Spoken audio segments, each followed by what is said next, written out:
Agora, Jesus disse a Satanás lá: está escrito que não deveis tentar ao Senhor. Ou, como alguns dos escritores colocam de forma diferente, fazer uma exibição do poder de Deus.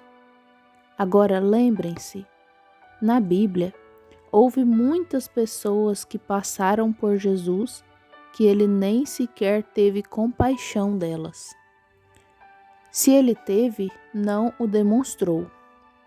Era onde ele era guiado a parar. É correto isso? Por exemplo, o homem no tanque sob os 5 portais. Estando aquela multidão de pessoas impotentes deitadas ali, e aqui veio Jesus caminhando pelo meio delas. E ali achava-se um homem deitado que havia estado lá por muitos anos. Ele apenas levantou aquele homem e disse-lhe para pegar sua cama e ir para casa, e não disse nada para o restante da multidão. É correto isso? Outro homem, ele o pegou pela mão e o conduziu para fora da multidão, direto para fora da cidade, e orou por ele. Obviamente, ele começou a ver os homens como árvores. Ele pode ter ficado lá 1 ou 2 horas mais orando por ele, pelo que sei. Mas, de qualquer maneira, quando ele terminou de orar, sua visão veio a ele. Veja, onde quer que ele fosse guiado. Olhem o homem junto à porta formosa que Pedro curou e João passando pela porta.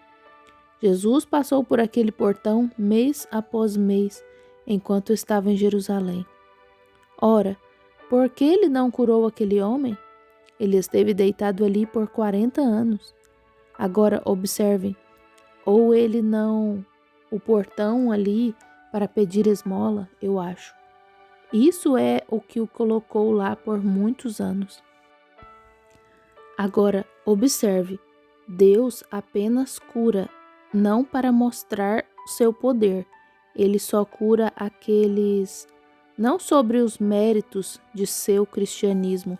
Ele não te cura porque você é cristão, mas quando ele te cura, ele quer que você seja um cristão a partir daquele momento.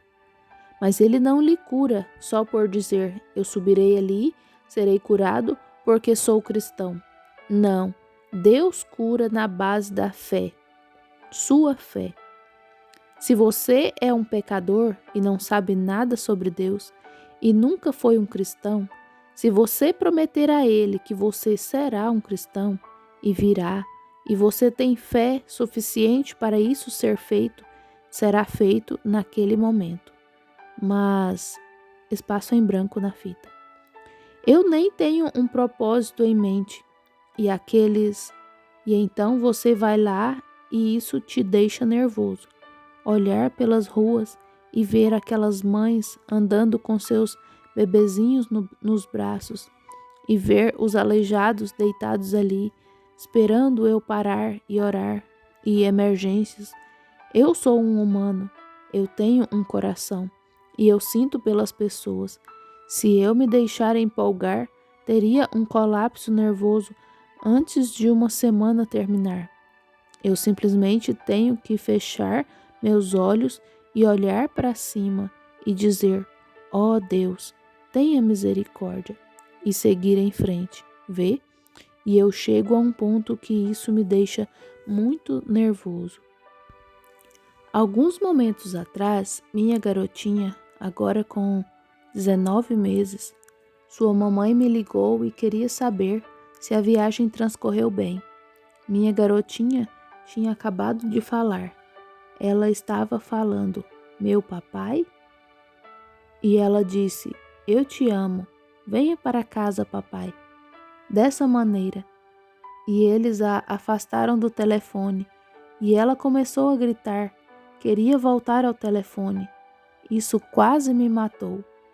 Obviamente que sim, eu só a vi 5 vezes desde que ela nasceu. Espaço em branco na fita. Ora, a maioria dos pais estão com seus filhinhos. Isso me faz sentir, Oh, eu simplesmente fico estarrecido ao ver este pequenino tão doente e aflito. Mas a única coisa que posso fazer é ser honesto com as pessoas. E é isto: quando você entrar na fila, isto é, depois de hoje, quando você passar pela fila, a fila de oração, você fará um pacto de ficar apenas com Deus. Se Deus realizar esses milagres aqui para você hoje, o que quer que seja trazido à plataforma, se Deus os curar, e Deus sabe disso, ó, que o Senhor conceda que eu não esteja tentando fazer uma exibição do seu poder. Não, eu não estou fazendo isso, mas para que você se sinta encorajado. Eu sempre amei Phoenix, Arizona. Eu ainda amo. As multidões nunca têm sido boas em Phoenix. Eles nunca tiveram aqui as multidões que temos em outros lugares. Agora, o porquê eu não sei, mas eu sempre amei Phoenix. Eu estava pensando, eu quero morar aqui algum dia, e há algo grande aqui que me atrai. Parece que está me guiando para cá às vezes. E separei este dia para milagres, e que Deus, que me ouve agora, se Ele conceder isso para mim hoje, que o que for trazido aqui perante Ele, e eu neste dia, se Ele permitir que seja curado, certamente, você crerá a partir de então. Você passará pela fila de oração e crerá que Deus realmente enviou este dom de cura. Não crerá você nisso? Você não terá que ter mais um milagre realizado no restante das reuniões. Você crerá se receber oração. E lembre-se, com a Bíblia aqui diante de mim, é verdade que esse poder é dado apenas para cura. Eu oro pelas pessoas, elas vão embora. E se elas creem, elas ficam bem. Se esse sentimento, esta fé, essa oração for feita por essa pessoa, e se ela crer, os anjos de Deus cuidarão dessa pessoa. Eles têm que ficar bem. Talvez não naquela hora, talvez não naquela semana, talvez não naquele mês. Pode levar 6 semanas antes que eles fiquem bem. Mas eles vão ficar bem. Eles têm que ficar bem. E amigos, a contagem mais baixa que já tive em qualquer uma das minhas reuniões, contando pelos cartões de oração, foi de 70% dos que receberam oração. A maior porcentagem foi em Winnipeg, no Canadá. 98% dos que receberam oração foram curados. Isso foi há cerca de 4 ou 5 meses atrás. E eles estão curados agora. Alguns enviaram seus testemunhos de que estão bem. E na reunião de Vancouver, meu secretário me ligou enquanto eu estava em Portland ou em Ashland e disse: Irmão Branham, creio que será 100% pela maneira como os testemunhos estão chegando e os cartões de oração que distribuímos. 100%, espero que assim seja. Bem, se Deus pode curar aquelas pessoas em sua fé no Canadá, Deus ama os americanos tanto quanto Ele ama os canadenses. É correto isso? Ele não faz acepção de pessoas. Ele te curará se você apenas crer. Mas Ele não pode curá-lo sem a sua fé. Você tem que crer que Ele te curará. Agora, acho que são cerca de 2 ou 3 horas a essa altura e nós queremos sair às 5 horas. E eu quero falar só um pouquinho sobre nossa lição e então começaremos a fila de oração ou manter a fila da fé. Agora, todos ouvirão isso com atenção? Atentamente? Amigos, por favor, e que Deus que me ouve, lembrem-se que não estou trazendo isso nessa tarde para vocês como uma exibição. Se eu estiver errado, que Deus tenha misericórdia de mim. Eu não quero fazer nada de errado. Mas Ele me disse, por meio daquele anjo, nada parará diante de sua oração, se você for sincero e fizer as pessoas acreditarem em você. E eu ainda não vi uma coisa sequer, independentemente do que fosse, quando se passou o tempo suficiente com essa pessoa e ter ficado ali com ela, mas o Deus Todo-Poderoso os curou enquanto eles ainda estavam na minha frente. Todos vocês entendem? E essa é a verdade.